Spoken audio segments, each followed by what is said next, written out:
안녕하세요, 고성준이라고 합니다. 저는 30대 개발자가 되고 싶어서 열심히 공부를 하고 있고요. 이 영상은 제 일기 영상에 더욱 가깝기 때문에 개발 실력 향상에 도움이 될 수도 안 될 수도 유익한 시간이 될 수도 시간을 낭비한 짓이 될 수도 있다. 안녕하세요. 제가 지난주에는 처음으로 자연어 처리라는 거를 해봤거든요. 근데 그게 나름 좀 재밌기도 했고 좀 기억에 남아가지고 그거에 대해서 좀 얘기를 해보려고 해요. 일단 그 자연어 처리를 왜 하게 됐냐, 제가 개발하고 있는 어플이 영어 학습이랑 관련된 어플이에요. 근데 이제 학습용 컨텐츠가 텍스트 위주여가지고 막 이렇게 긴 글들이 있는 거죠. 근데 예를 들어서 그 긴 글이 영어로 된 뉴스 기사다 라고 하면은 그 글에서 어렵거나 중요한 단어들 같은 거를 좀 미리 이렇게 정리해주고 싶었던 거예요. 근데 이제 단순히 어떤 단어, 그 다음에 뜻, 이런 식으로 정리하는 게 아니라 해당 글에서 그 단어가 몇 번 쓰였는지 이런 정보를 좀 주면 좋겠다, 그런 생각을 했던 거죠. 왜냐면 어떤 단어가 30번 나온다 그러면은 이 단어는 되게 중요하구나 이렇게 생각할 수 있고, 한 번밖에 안 나온다 그러면 이거는 상대적으로 좀 덜 중요한가 보다, 이런 거를 이제 유저 입장에서 알 수 있잖아요. 그래서 이런 정보를 좀 주고 싶다, 그런 생각을 한 거예요. 근데 제가 그 정보를 주기 위해서 그 단어 하나하나 막 다 검색을 한다? 미친 짓이죠. 글 자체도 길 뿐더러 단어 리스트 자체도 막 10,000개가 넘어가는데 이걸 언제 세고 앉았어요.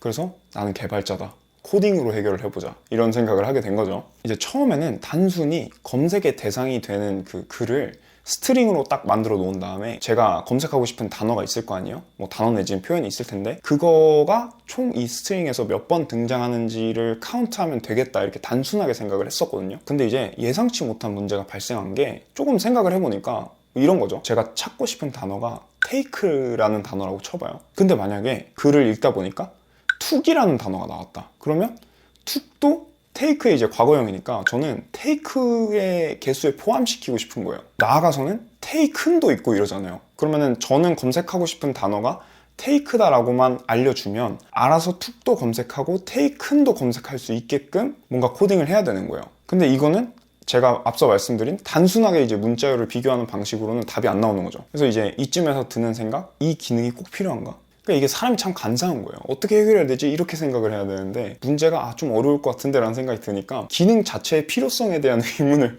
품게 되는 거죠. 이거 필요한가? 잠깐 다시 생각해보자. 이거 사실은 안 필요한 기능이 아닐까? 이런 식으로 이제 생각을 했는데, 아무튼 간에 그래도 이제 하는 데까지 해봐야지 라고 생각을 해서 막 찾아보다 보니까 NLP라는 거를 알게 됐어요. NLP가 뭐냐면 Natural Language Processing의 약자인데 한글로 하면 이제 자연어 처리가 되는 거죠. 말 그대로 자연어를 처리하는 어떤 기술이라고 해야 될까? 하여튼 그런 거인 거예요. 이제 이런 기술이 적용된 예시가 음성 비서 같은 거, 시리 이런 거인 거예요. 그럼 예를 들면 제가 시리야 내일 오전 9시에 침착맨 유튜브 보라고 알려줘 이러면은 그 문장을 분석하는 어떤 뒤에 막 코딩이 있겠죠? 그러면 분석을 통해서 내일 오전 9시에 부분은 이제 시간이구나 이렇게 알아내고, 침착맨 유튜브 보라고 부분은 이제 내용이구나 이렇게 알아내고 알려줘 그러면 요거는 명령이구나 이렇게 분석을 한다라는 거예요. 근데 이제 제 입장에서는 요런 쌉고급 코딩을 내가 할 수 있을 리가 없지, 그만 알아보자 라고 생각을 했다가 이게 이제 내용이 좀 흥미롭기도 하고 해서 좀만 더 봐보자 이렇게 해서 좀 더 읽어봤더니 NLP가 동작하는 원리를 보니까 이런 거예요. 다 쪼개는 거예요. 하나하나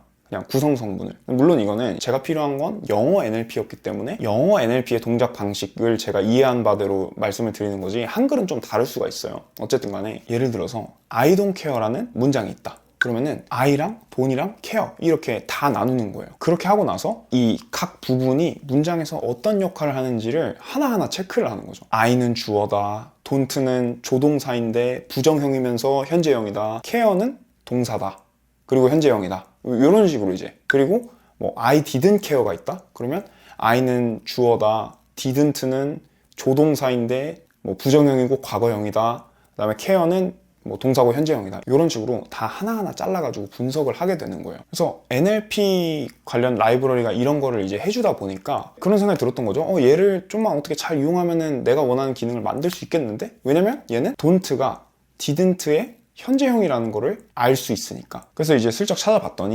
NLTK라는 라이브러리가 있더라고요. 그건 이제 파이썬을 기반으로 하는 라이브러리인데, 제가 어디서 막 주워들었던 게 파이썬이 머신러닝이라던가 아니면은 자연어 처리 막 이런 것들에 자주 사용된다라고 들었는데 진짜구나 싶었고, NLTK라는 그 라이브러리 자체가 사용하기가 되게 쉽게 돼 있었어요. 그리고 심지어는 제가 만들고 싶은 기능이랑 비슷한 거를 이미 구현한 개발자가 쓴 블로그 글도 발견을 한 거예요. 그 NLTK를 사용하는.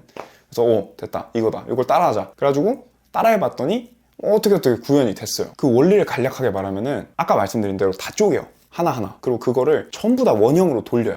뭐 예를 들면 I loved her when she was 25라는 문장이 있다. 그러면 얘를 일단 I loved her when she was 25로 다 쪼개고, 그 다음에 I loved가 아니라 love her, 그 다음에 when she was가 아니라 is 25, 이런 식으로 다 쪼갠 다음에 원형으로 돌려놓는 거예요. 그러고 나서 제가 찾고 싶은 단어를 집어넣으면, 그게 예를 들어 love다 그러면은 원래 문장은 loved로 되어 있었지만 원형으로 다 바꾸는 그 작업을 했기 때문에 love로 이제 저장이 됐고, 제가 검색한 단어인 love랑 일치하니까 이제 개수가 하나다, 이렇게 나오는 거죠. 그래서 이제 됐나? 해치웠나? 이렇게 생각을 했는데 문제가 또 있었어요. 그렇게 쉽게 될 리가 없지. 뭐냐면 두 단어 이상으로 구성된 표현은 검색할 수 없다는 거였어요. 그러니까 take를 내가 검색하고 싶다? 되는데 take me into라는 거를 이렇게 통째로 검색하고 싶다? 안 되는 거예요. 왜냐?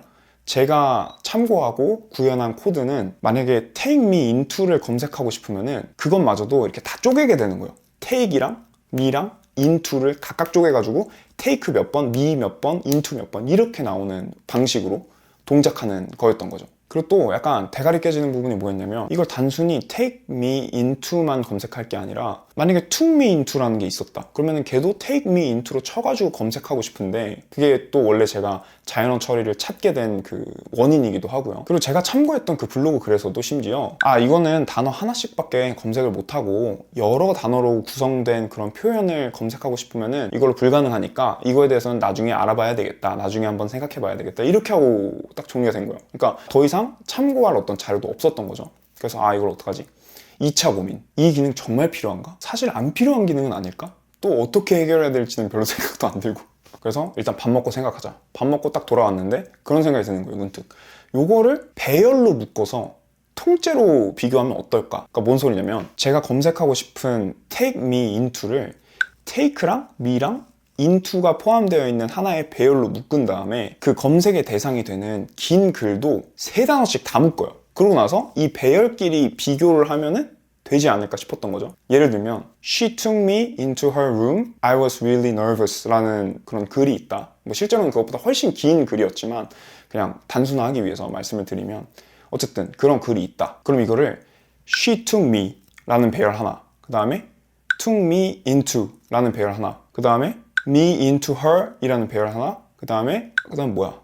into her room 이라는 배열 하나, 이런 식으로 3개씩 다 묶는 거죠. 그러면은 그 와중에 took me into가 포함될 거 아니에요. 어쨌든 간에 계속 하다 보면. 그리고 내가 미리 검색하고 싶어서 준비해 놓은 take me into라는 배열이 있으니까 이 배열이랑 그 다음에 이 3개씩 잘려져 있는 그 배열들이랑 비교를 해가지고 검색하고 싶은 애 배열이 여기에 포함되어 있는지를 검색을 한 거예요. 물론 그 과정에서 그 라이브러리 이용해가지고 took me into는 take me into가 되게끔 이제 바꿔놓고요. 그리고 자바는 배열끼리 비교하면은 그 배열이 저장되어 있는 주소값들끼리 비교하기 때문에 값이 똑같더라도 false가 나오는데 파이썬은 안 그러더라고요. 여튼 그래가지고 그 원리를 이용해서 비교를 해봤는데 그랬더니 이게 됐어요. 네, 하나가 되니까 이제 남은 부분은 별로 어렵지 않았는데 그냥 이제 반복문 돌려가지고 그 10,000개의 리스트를 차례대로 똑같이 이 동작을 하게끔 처리를 한 거죠. 그래서 이게 막 엄청 뿌듯하고, 나는 이걸 해냈네? 아까 블로그 썼던 애 이거 못했는데? 코딩 개 못하네? 이런 농담이고, 이제 그분의 정성 어린 그 글이 있었기 때문에 제가 이걸 해볼 엄두라도 낼 수 있었던 거죠. 어쩌다 보니까 이제 자연어 처리 관련된 문제를 제가 해결을 해보게 된 거였는데, 뿌듯하기도 뿌듯한데 되게 신기하더라고요. 그냥 이게 된다는 것 자체가. 관련해서 생각나는 게 있는데, 제가 쓴 코드를 바탕으로 러브라는 단어가 몇 개 있는지 한번 세어보자 해봤어요. 그랬더니 한 30 몇 개가 나왔다고 쳐요. 그래서 이제 이 코드를 제가 제대로 짰는지 궁금해가지고 실제 그 러브라는 단어를 그 검색의 대상이 되는 긴 글에다가 검색을 해봤죠. 그냥 컨트롤 F 눌러가지고 검색을 해봤는데 실제 30 몇 개보다 더 많이 나오는 거예요. 막 40 몇 개, 50 몇 개 이렇게 나오는 거예요. 그래서 뭐지? 내가 코드를 잘못 짰나? 근데 보니까 동사로 된 러브는 30 몇 개가 맞고 명사로 된 러브는 또 몇 개가 있는 거예요. 그러니까 걔는 걸러진 거죠. 동사로 된 러브만 딱 체크를 하고. 그래서 와, 진짜 신기하다. 이게 러브도 다 같은 러브가 아니라 제가 검색하고 싶은 러브가 동사 러브라면 걔만 딱 포커스 해가지고 검색을 하는구나. 그리고 이런 분석들을 바탕으로 해가지고 제가 하는 말의 의도를 알아듣고 나아가서는 이제 시리 같은 애가 되는 거구나. 이런 데까지 이제 생각이 미치니까 뭔가 되게 신기하고 막 그러더라고요. 이거를 하는데 기술적으로 얼마나 많은 어려움이 있었을까, 얼마나 많은 뭐 언어학자들과의 그 협업이 있었을 것이며, 그냥 되게 단순히 생각해보면 어쨌든 문장 구조라는 게 나름대로 법칙, 규칙 이런 게 있으니까 뭐 하면 어떻게든 되겠지라는 생각은 드는데, 근데 이거를 실제 만든다? 말도 안 되는데? 뭐 그런, 처음에 이제 문제를 딱 정의하고 이거는 진짜 못하겠는데 라는 생각이 들었던 거를 이런 굉장히 똑똑한 라이브러리를 사용해서 해결을 한 경험을 해보고 나니까 이게 집단지성의 참맛인가 뭐 이런 생각도 들고 그랬습니다. 이게 시도하면서 되게 재밌기도 했고 되게 단순한 문제이긴 했지만 나름대로 자연어 처리라는 이제 새롭고 무서워 보이는 영역에 도전을 했던 게 좀 재밌기도 하고 기억에 남아서 이런 영상을 만들어 봤어요. 뭐 보시는 여러분들은 어땠는지 모르겠지만 여러분들도 기왕에 재밌게 보셨다면 좋겠네요. 그럼 저는 다음 주에 또 새롭게 공부한 내용을 가지고 돌아오도록 하겠습니다. 감사합니다.